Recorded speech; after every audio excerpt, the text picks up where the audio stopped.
The House of Mystery presents Inside Writing, the radio show where authors discuss their writing process in all genres. And today, of course, it's me, Al Warren, and I've got Michael Hawley as well. Hello again. The Ripper. The Ripper guy. He's the Ripper, and I don't mean Jack. I mean you can't sit in a studio with him for very long. I'll tell you. Well, I got to keep my distance from him. That's my way of social distancing. I guess. Well, you need a lot more than 6 feet, that's for sure. Well, today, so we're doing a lot of Ripper now because that's the thing to do. Seems to be a lot of interest, and so I've been going through the list and trying to find people that are writing or being involved in the Ripper history and different parts of it. So we've got another guest that does that, and his book is Inside Buck's Row. Now, it's Mary Ann Nichols, An Anatomy of Murder, and from what I understand, it's it's book one of a project, and we'll ask him about that. So on the line, we've got Stephen Blomer. Thank you for being here. Good evening. Nice to be here. So nice speaking with you, Steve. Yeah. Thanks, Mike. Grab a coffee. No, now, first of all, let's start. How did you get interested in Jack the Ripper and the Whitechapel murders? Oh, we go back many years now. We go back to the 1960s. My late grandfather was born just after the murders, and I lived in the same house as him, and he used to tell me as a little boy stories about this mythical Jack the Ripper type character. So I got an early interest. Then in 1973, when I was 13, the BBC did their Barlow and Watt docudrama thing, and that got me really interested. And then over the years, I went in and out of checking on the Ripper and studying the Ripper. My other main interests were Egyptology and politics. Then I took early retirement from a life in medical research in 2014, and I'm now a full-time writer, researcher on Jack the Ripper. So now, this project you've got, okay, Anatomy of Murder, and it's the Whitechapel Murders Project, Book 1. What does that mean? So you're doing a Whitechapel Murders Project. What are you doing? What's this whole series about? The series is looking at, well, initially it's looking at the 5 canonical murder sites and the murders that took place there. I'm not actually doing it in chronological order, surprisingly enough. The next book is on Mitre Square. It's just because I'm doing it in the order which interests me. So Mitre Square will be next, then Hanbury Street, then Berners Street, then Dorset Street. Then we'll have another one which is all of those who might have been victims, and that will be volume 6. So each one is covering a murder, and this first one is Mary Ann Nichols. Yeah. So you're basically going over it in detail, the actual murder, the murder site, and everything. Yes. Okay.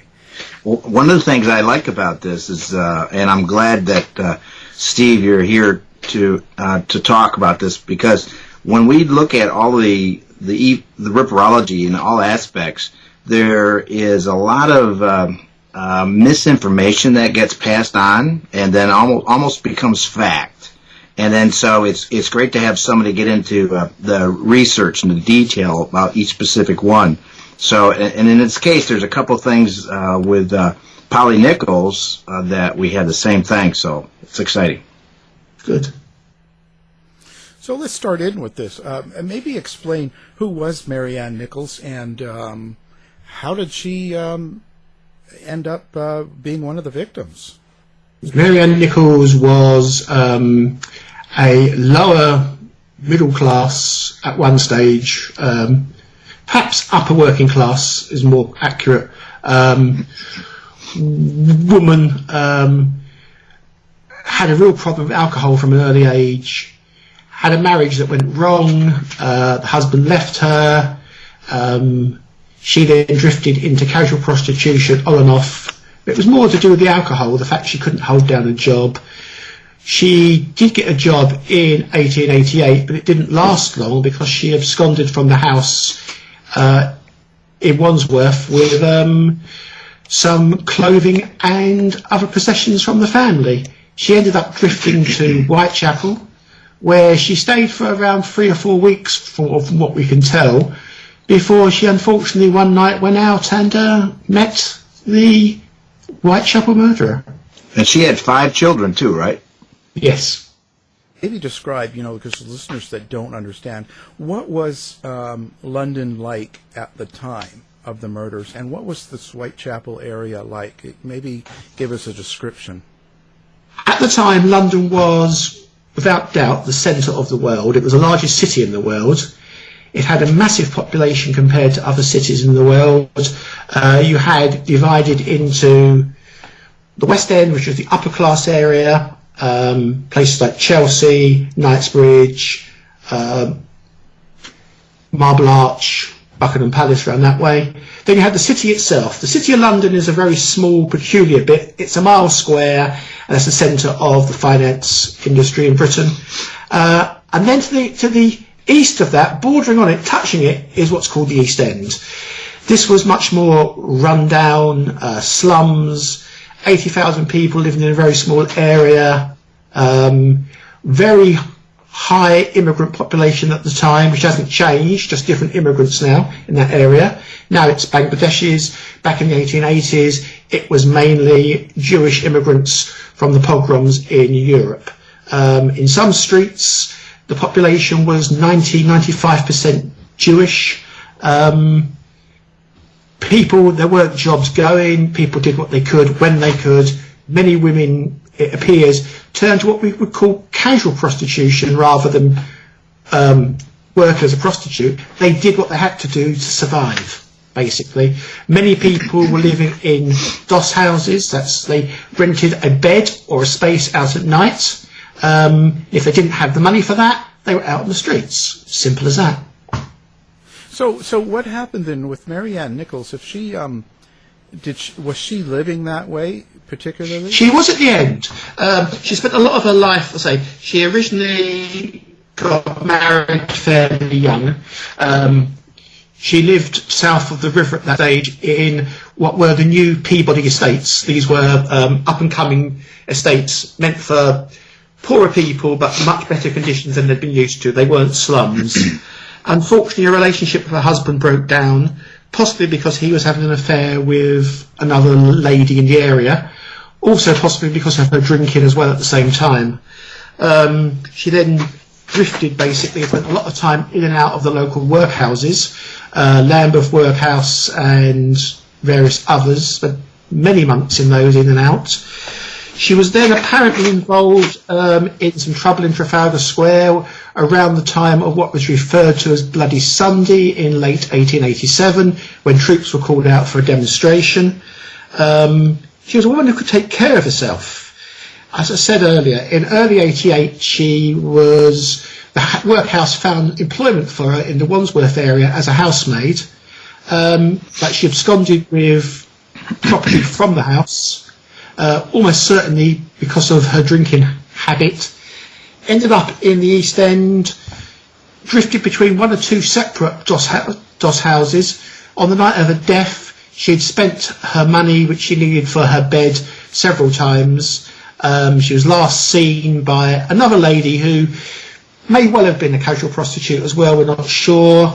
At around about 2:30, her body was found just over an hour later. So that would be Emily Holland was the lady that saw her, and that was 2:30, yes.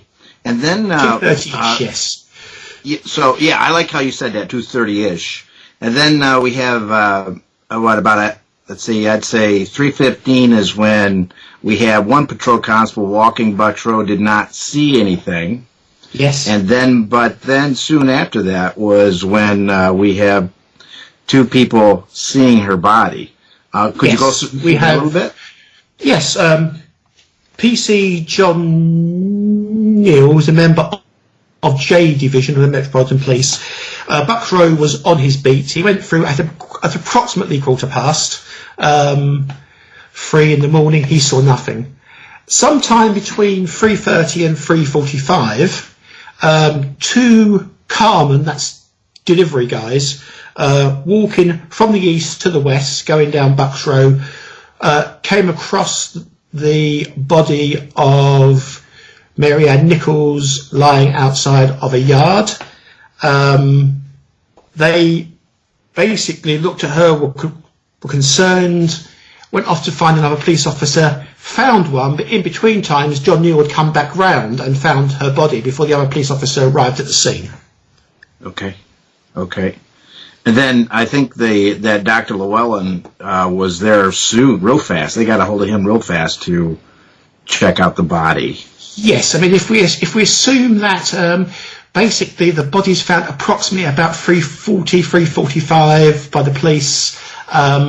Llewellyn is there around about 4 o'clock. He only lives approximately 5-6 minutes away from the scene. So it looks like if the body's found at 3:45, second police officer is signalled, comes down the road, goes off to get Llewellyn, comes back with Llewellyn. We're looking at around about any time between 3:55 and 4:05. But the times are the important thing here, because people take these times as being absolutes. Someone says, I saw this at 3:45, I did this at 3:40. They're not absolutes. There was no synchronised time. Everyone's watch, if they had one, was different to everybody else's watch. People may have gone from clocks in the street or on churches, but these wouldn't be synchronised. Basically, my view is that all the times that are given in any Ripper case are just estimates, and you can probably allow for 2 or 3 minutes either way as a bare minimum, and possibly up to 5 minutes either way as a bare minimum. Right. So what's interesting also with this case is, I mean, forensics was not around much. I mean, they just took that body away, didn't they? Yes, it was just picked up, placed onto what was termed an ambulance, which was basically just a handcart. The street was washed down at the same time with buckets of water. If anyone's seen the Michael Caine film where buckets of water are being thrown onto the pavement to clean it away, that's actually very close to what actually happened. There was nothing was recorded. When Llewellyn came there, he took no notice of the scene at all. It was basically, she's dead, onto the car, move it off as soon as possible. Okay. Then, so that Bucks Row. Now, on the other side of that, the Whitechapel Road was the London Hospital around that area, correct? It's approximately a 5-minute walk from Bucks Row. Okay. And then, so we have this case, and then what to me is really also intriguing about the Polly Nichols murder is because of the 2 previous unfortunates that were murdered, Smith and also Martha Tabram. They were already assuming that this was a series kind of killing going on, and in a lot of cases this might be the first one. Yes, the press were assuming that immediately. The police, I'm not so convinced, were linking all 3 together immediately. They were within a day or so, but I don't think at the time itself. I think when they first found the body laying there, I don't think there was any linkage at all at that stage. When Inspector Spratling arrived at the scene and when Inspector Helson arrived at the scene, I don't think anyone was thinking this is linked to other murders. This was just a run-of-the-mill murder. It wasn't until they got to the mortuary and realised just what had happened to her that things took off, shall we say. So at the mortuary, what did they find? Well, apparently all they'd seen at the site was that her throat had been cut. Llewellyn had carried out a very perfunctory inspection of her at the site and hadn't noticed that her intestines were protruding. For many people over the years, they've tried to claim that she had very minor cuts to her. She didn't. She was all but eviscerated. The killer had been interrupted and just hadn't actually taken her intestines out of the body cavity at all, as he did in other cases such as Chapman and Eddowes. The cuts had all been made, it just hadn't been completed. It was only when they got her to the mortuary and started to undress her and clean her up, that they noticed that she'd been basically cut right open. So and this is where I agree with you too, is that it looked like the offender probably was interrupted, and so the business if he was not interrupted, we might have seen some organs taken possibly. Yes. In fact, one researcher who's well known, Tom Westcott, has suggested that perhaps organs had been taken. I don't agree with Tom on that, and he's not 100%. It's sort of like he's just suggesting that possibly something had been done, and it just wasn't. It was missed because at the inquest, the coroner Wayne Baxter asked Llewellyn to go back and check, basically that nothing was missing, which suggests Llewellyn hadn't actually checked properly in the first place. Right. And then, especially since the next one, Annie Chapman, it was completely apparent that the womb was taken. Yes. So that one had been completed. That one was. It looks to me basically as if Nichols was within 30 seconds of being in the same situation as Chapman. So with that in that case, then we have the patrol constable not seeing anything, and then soon after we have both the carmen coming. Charles Cross or Lechmere, and then Robert Paul. And did they come together, or did they meet there, or how did that work? This is a very interesting point. The Lechmere has become a suspect for several researchers, and there's a television documentary which pushes him to a great extent. It's all about timings here, how far he was in front. Lechmere was in front of Paul. It's just a question of how far he was in front. The television documentary tries to argue he was 9 minutes in front, which is that conclusion is reached by taking a time which Robert Paul gives of arriving in Bucks Row at exactly 3:45, and taking a timing which Lechmere gives of leaving home around 3:30 and turning that into exactly 3:30, and then allowing for the walking distance, which is about 6 to 7 minutes, depending on the exact route Lechmere would have taken. You're left with 9 minutes. They try and argue that if Lechmere had been within sight of Robert Paul must have seen him if they'd been within a short distance.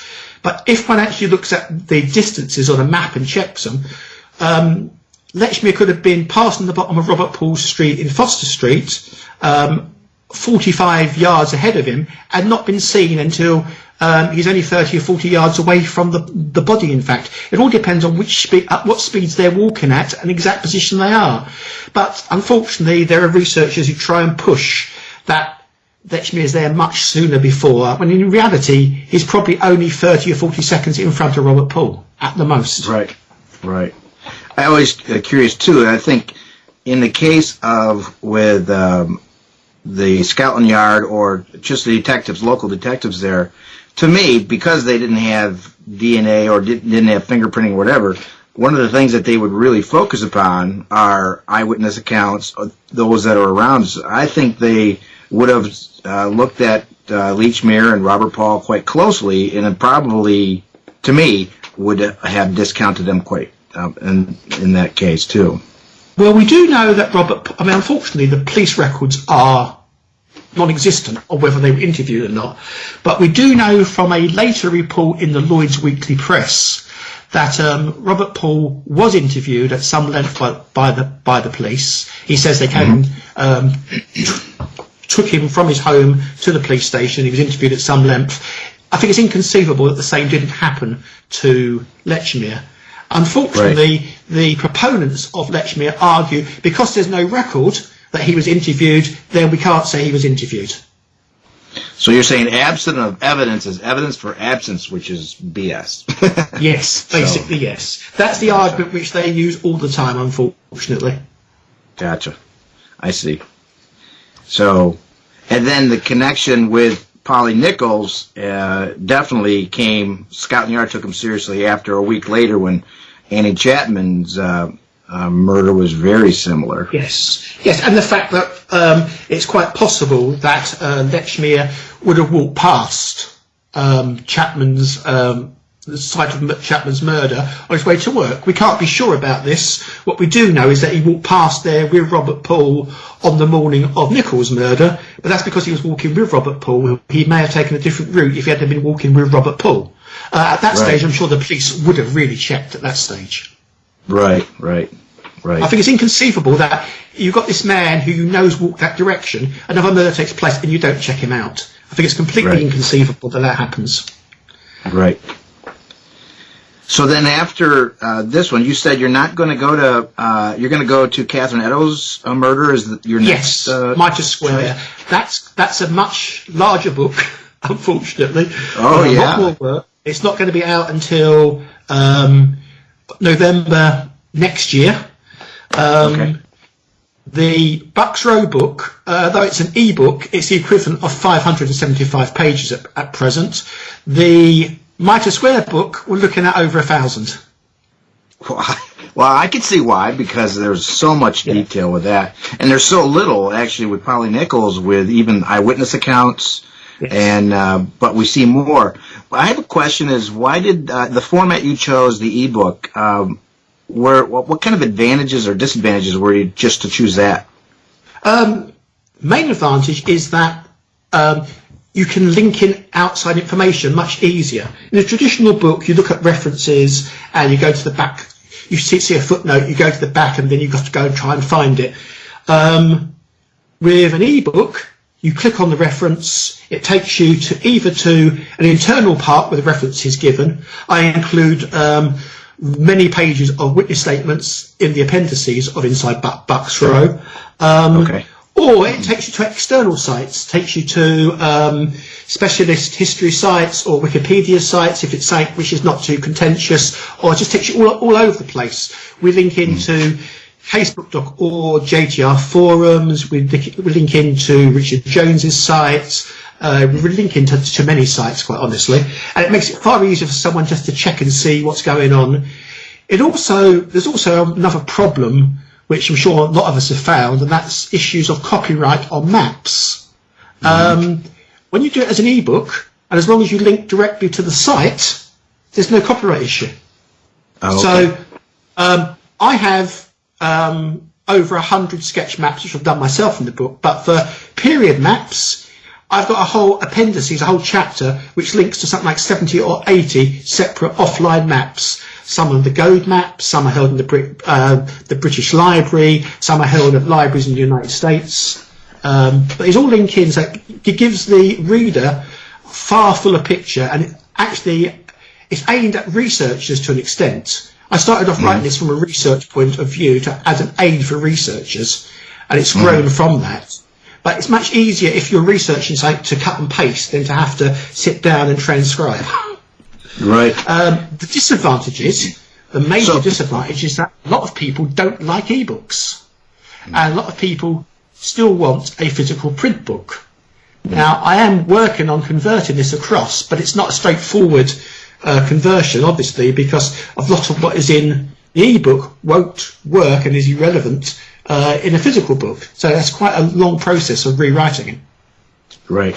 So you're doing two things at once. You're trying to do the printed version of this one, and then the Mitre Square book you're working on as well. It's three things at once. I'm also, believe it or not, I'm also starting the research for the Hanbury Street one as well. Oh, okay. But as I do this full time and I have nothing else to actually do, I squeeze things in without too much hassle.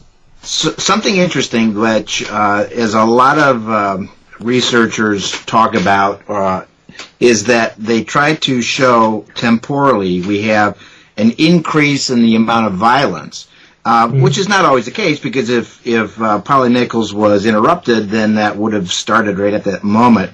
And then here's with Mary Jane Kelly, she was indoors, so he had a few hours. Yeah. But so it's interesting that a lot of people would automatically do it from each particular murder. So you do the next one with Annie Chapman. So what do you think about that particular idea of an increasing amount of violence?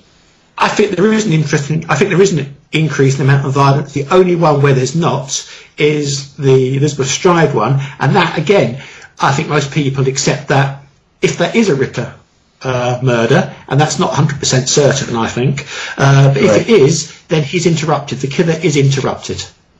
I'm pretty sure I know who he's interrupted by, and that fits into other theories I've got about who the killer was. Which will come later, right? Yes, there may be a suspect at the end of this, at volume 7. We're probably looking at about 14, 15 years' time for that. So I'm going to have to find a lot more stuff on my guys so you can use that stuff. Good. No problem. What do you think the biggest misconception about Jack the Ripper is in the general public? That he was well-to-do, that he was possibly a member of the royal family, that there was a massive establishment cover-up. I think that's what you hear all the time. I've got friends who are tour guides. Unfortunately, there's no tours at the moment, but you go on their tours and you hear the general public saying this over and over again. He was a toff. He was a royal. You go on Facebook, you see it over and over again. You don't see it so much on the specialist sites like Facebook and JTR forums, but on general public sites, those are the main misconceptions. And what about him being a doctor or someone that was like medically trained? This is an interesting point. It depends on who you listen to. I mean, the doctors at the time seemed to be equally split. Phillips definitely believed he had medical skills. Bond believed he didn't. Some of the others were edging their bets. It depends on whether you think he shows skill or not. Now, my previous employment in medical research gives me an insight into this to some extent, and I see no skill whatsoever in any of the cuts at all. Of course, I'm working on the fact, I mean, people will argue then, but what about Edo's with the kidney? I will argue that is slash and grab. He finds it by accident and just takes it. Other people will argue that's not possible. Well, that's down to people's opinion, isn't it, basically? We don't have the facts to let us make a decision. I don't think there's enough there to argue that he's got any skill at all. At the very least, he may have some, most of it, he may have some basic anatomical knowledge from cutting up animals, perhaps, but I'm not convinced of that either. I don't think there's any knowledge or skill is needed to do what the Whitechapel murderer did. I'll say now, I don't like calling him Jack the Ripper at all, personally. I prefer to use the term the Whitechapel murderer. I just don't feel comfortable using the term Jack the Ripper. When you say it's kind of a slash and grab, do you think there's two things. One, didn't he have some sort of idea of what he was going for, or do you think it was just, you're saying it's complete accident? I would say that the cuts are not surgical cuts. He's not called the Ripper for nothing. The cuts, the external cuts, it's a stab, a rip, another stab, a rip. They're not continuous cuts, any of them. They're meandering cuts. I think he obviously was driven by the female sexual organs in the genital area, and if you cut down there, those things are quite obvious, and you just take what you see, basically.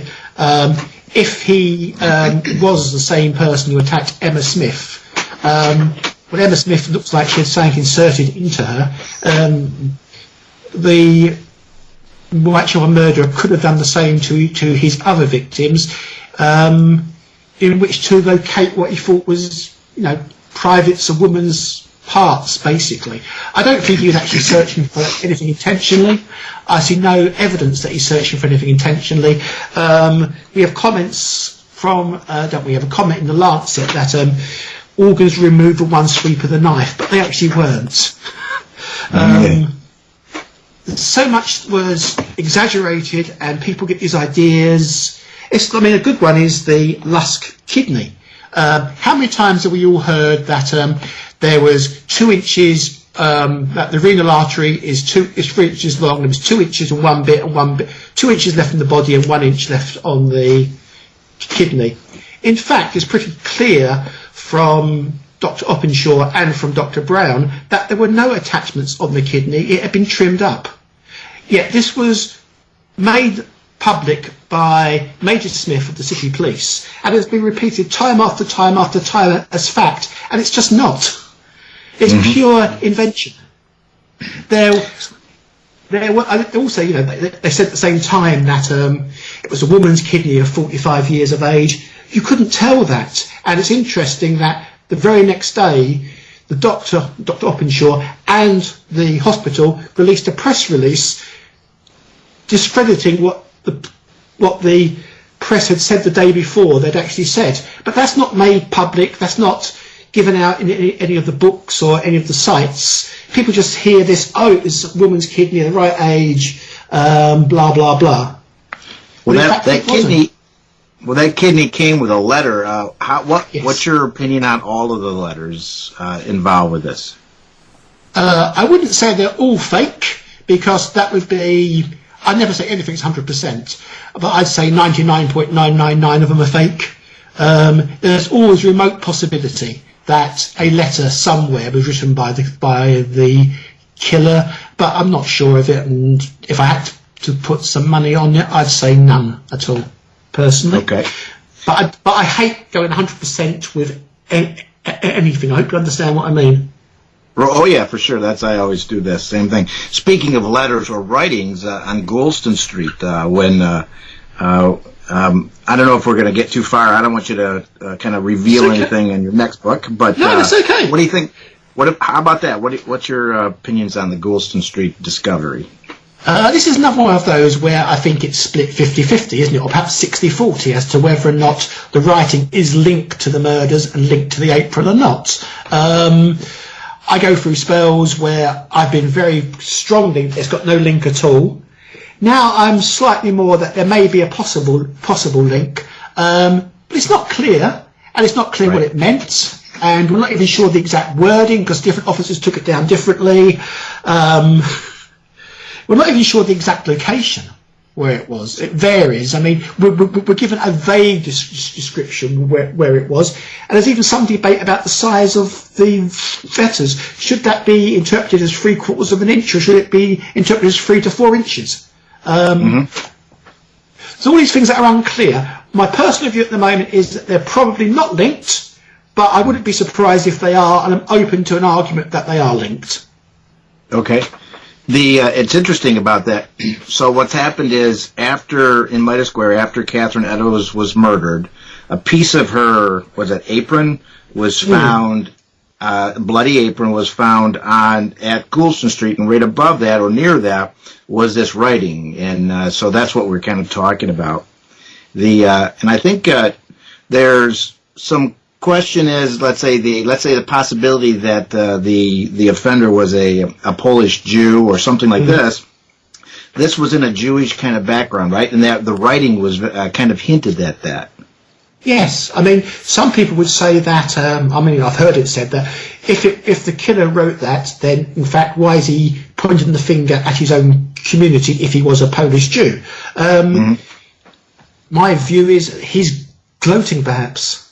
If it was, you can't tell. There's no way of knowing what was going through this person's mind if it was written by him. Far too often we try to assume that we know how a killer was thinking. We have no idea how a serial killer thinks. And what's logical to them might not be logical to us at all.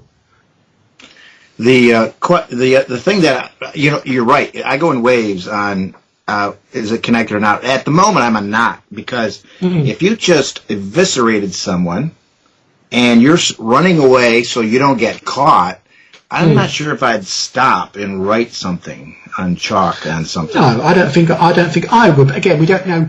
We're thinking as logical people. We're not thinking like the killer at all. But I'm with you at the moment. I'm still probably 60-40 against it being linked. But I'm open to any reasonable arguments that make a strong point. I just haven't seen any that are that strong.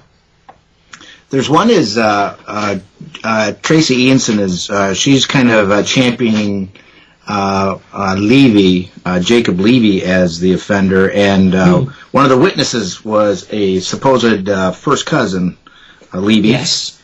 And so Joseph apparently, Hyams Levy. yes. It's quite interesting. I was talking to Tracy only an hour ago. Oh, look at that. Far away with your question, though, and your comment. Well, what's I can give interesting you that- how Tracy, Yeah. what Tracy says that his office was near there. So her idea was that maybe he went to the office, dropped off the organs, kept that piece of material that he held the organs with, and dropped it off, wrote that, and then went to, I think, half a block around was the some relatives or something to that effect. Well, I can clarify all that for you quite well.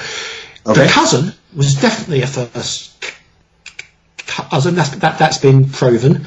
It's Joseph Hyams Levy. He lived at number 1 Hutchinson Street, which was 100 or so yards down from Jacob Levy's butcher's shop in Middlesex Street. It was on this same road, though it had a different address. He was a corner house. Galston Street, Wentworth Buildings, where the apron was found, the writing was found, although not in the exact block, Jacob's brother, Isaac, was living in the block next door.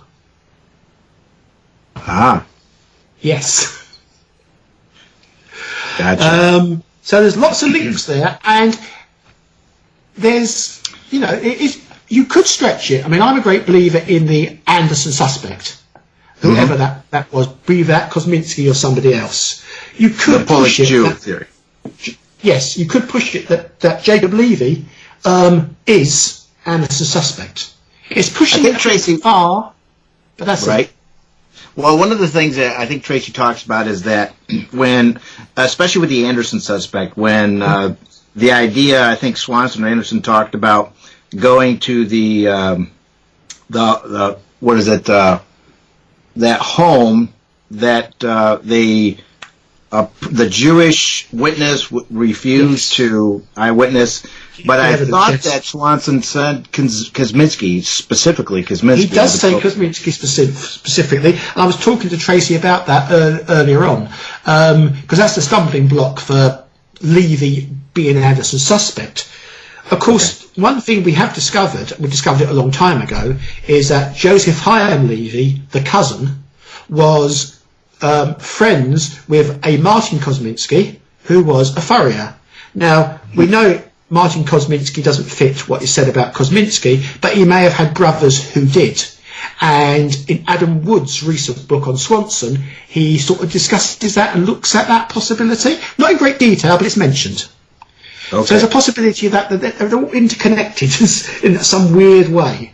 I think we're not far out on whether it's Levy or a Kosminski. I think we're not far out. I think we're in the right ballpark sort of thing. Which, of course, Al, you're going to have to get. So, Al, you're going to have to get Adam Wood on the show. Well, yeah, Wednesday. Okay. So funny, Steve. How coincidental that you're talking to Tracy an hour ago, and we're going to be interviewing Adam in 2 days. Yeah. Well, Adam's book is really good. I've read it all. I gave him my critique of the relevant chapter. I agree with much of what he said. Yeah, I have no problem with a lot of what he said. Some of it I disagree with, obviously. But, yeah, it's well reasoned and well argued. Well, I think that's the great thing about, so everyone can hear this, is the amazing, to me, it's the amazing amount of research and the scholarship that goes involved with all these details. I mean, it's really, to me, it's exciting to work at this. Adam's got so much work gone into that. It's taken him 4 or 5 years. He's got vast number of references in the book. I will just add, he hasn't got as many references as the Inside Bucks Rose got. But that's right. Oh, there you go. Wow. His book's bigger than mine. His book's about 70 pages longer than my book. Ah, gotcha. But I'm a great fan of Adams, basically, so I think he's a decent guy. I think he's a good researcher. Yep, and he helps us out with the Ripperologist magazine, and so we He does. He does. Yep. So where do you think it's all going to go? Like, at the end of the day, are we ever going to really zone in and figure out who it was? I think some of us already think we know who it was. I'm not talking here about the people who just come into the subject, write a book and disappear. I'm talking about the serious researchers such as Mike, me, Rob House, Tracy. We're going to be around for a long time. A lot of us are, I'd say 90% convinced that our suspect is the right suspect. Whether we have a proper answer, unless we find something completely incriminating, I doubt it. We're always going to be able to argue against whatever anyone else says, basically. Everything is circumstantial. The thing for Anderson's suspect is we get two police officers mentioning the same person. We then get McNaughton also mentioning the same individual as Swanson mentions. You get Little Child acknowledging that he's heard of Anderson's theory. So we know that that theory was circulating around quite early on. Whether it's accurate or not, we don't know. I think Swanson and Anderson believed 100% that they had the right man as their suspect eventually. But I don't think they came to that conclusion until around about 93 or 94. That's 1893 or 1894. Right. That kind of matches. I don't think they were thoroughly convinced even when their suspect had been locked up. It was only a year or so afterwards they convinced themselves. I think they were probably about 75% convinced when the guy was locked up, but not fully convinced. Right. But that matches that 93-94 because here's Little Child retired in 1893, and his first comment was, I have not heard of a Dr. D. So you could see that things were happening right around that time. Yes. I mean, if you look at Anderson's writing in 1889, 1890, he's not certain. By 91, 92, he's hinting that he's got ideas who it is. Mm-hmm. And by 93, 94, by 95, 94, 95, McNaughton's actually putting names down. The memoranda is one of the strangest documents we will ever see. And we could do a whole program on that alone, basically. It's a very weird document. Yeah. Can I, I may be causing some trouble, I don't know, but when you get books like, the big published books like Patricia Cromwell and stuff, where they're in every major newspaper because of their publisher, saying, the Jack the Ripper solved and all this stuff, and the huge promo push, like lots of money. Yes. And they put the book out. It's #1. It does so well for a year or so and sells thousands of books. And the reason what I'm getting at is when this happens, I find myself going to places just in public life before the corona thing, and people would just say to me, "Oh, so they solved the case." So they buy into it because they've seen it in the paper. It's in the New York Times. Yes, it's wherever. And so like they the do DNA. this. Yeah, right. So all of a sudden, it's solved, isn't it? Didn't they solve it? And you get these questions because they know I write true crime, and I go, "Well, no." And so, what do we do with that? And is that helping? No, it doesn't. It doesn't help. I mean, as I've pointed out, I am basically an Anderson suspect person, which equates to Kosminski, let's say. I've had, for the last 3 or 4 years, and particularly the last year, loads of people saying, "Oh, it's been solved, isn't it? It's Kosminski, the shawl proves it, the DNA." It's nonsense, quite honestly. Complete nonsense. I know at least 4 or 5 well-known Ripper researchers who've handled that shawl, so their DNA is there as well. I could name them here, but I won't. No. But I mean, the shame is that people read this because it's in the press. It goes in the press. It goes on television, and people take this as being factual. Inside Bucks Row, I take great deal of contention with the documentary I mentioned earlier on Lechmere, because basically it. How do I put this nicely?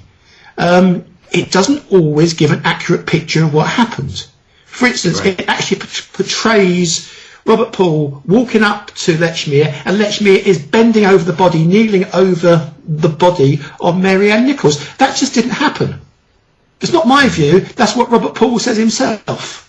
And yet, when you contest this with the people involved in the documentary, they say, "Oh, it doesn't matter. It's just a presentation to give people an idea." But it's a visual medium, and if you're going to not give the truth, what is the point of making it? And the same happens with newspapers.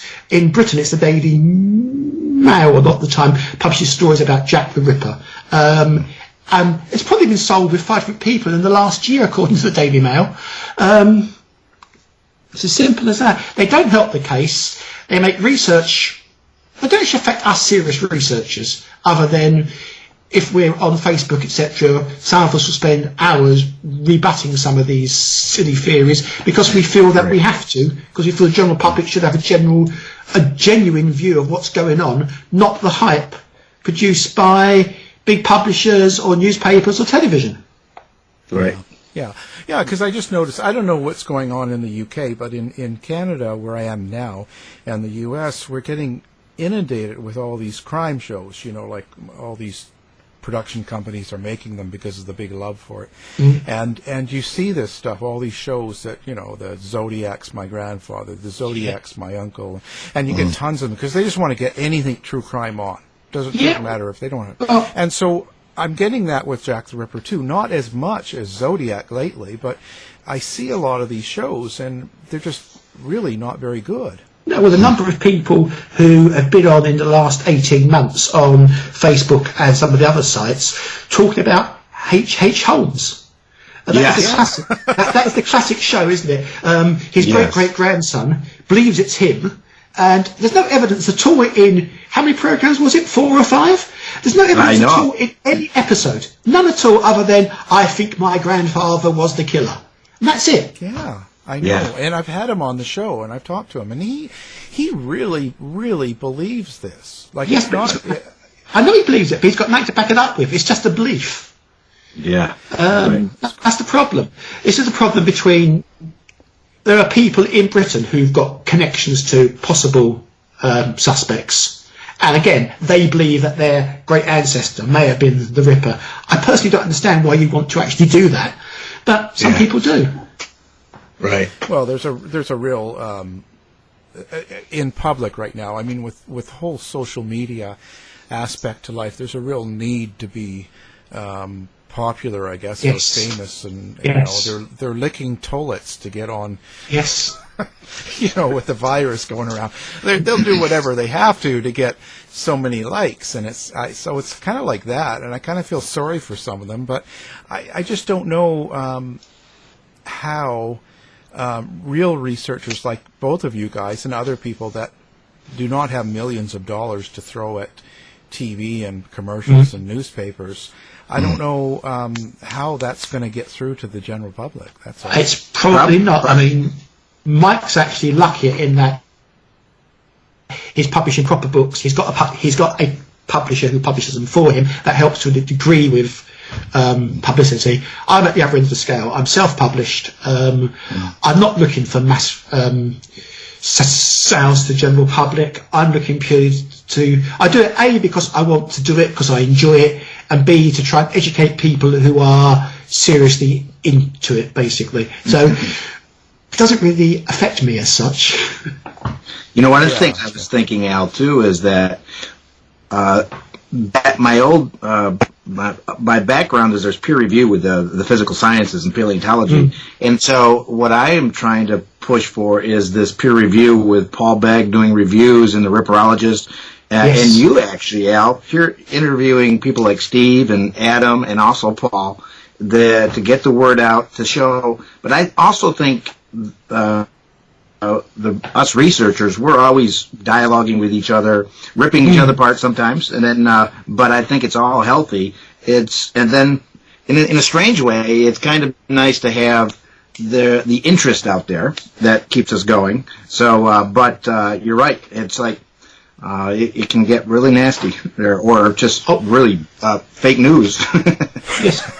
All I will say now is that I'm admin on quite a few Ripper Facebook sites, and the growth in numbers wanting to join the groups in the last 3 or 4 weeks is quite astronomical. So obviously people with time on their hands looking to find something to actually do, and that's really good. It means we're getting the message out there, but unfortunately we're still getting people coming on talking absolute nonsense. And some people get very offended when you tell them what they're talking about is nonsense. You tell them in the nicest possible way, and you don't use the word nonsense. You just try and tell them they're mistaken, that's not true, and all they come out with is, my opinion's as valid as yours. Yes. But Steve, like that, unfortunately. but that's one of the comments though I wanted to make about you, Steve, is that you're very patient with these people. That not everybody's very patient. Sometimes I'm not that patient, so that's a quality. No, I mean I'm sure we both know researchers and authors who are on Facebook who are not patient at all with people. We're not going. I shan't name anyone, but I can think of several.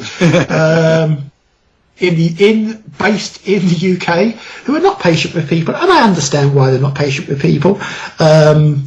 They've had enough of dealing with people who can't be bothered to actually go and do a little bit of research even. But you've got to understand that a lot of people come onto sites like Facebook won't have done any research. They're not going to have done research. It's a subject that interests them, and I believe we got a role to get them more involved, to try and get them into the subject seriously. And if we can get 2 out of every 1,000 who join actually getting into it and doing proper research themselves, I think we've been a success. Well, so now how do we get your book? Now, so for the listeners that want to pick up Stephen Blomer's book, what do they do? Well, it's only available as an ebook at present.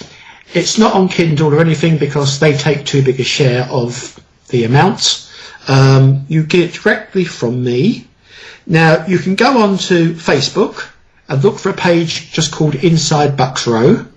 That gives you all the details of how to buy the thing. It's got all the reviews up there and comments. The book is regularly updated. There hasn't been one since February, but when on volume, we're actually at 2nd edition now, and it's 2nd edition revision 4, I think, at present.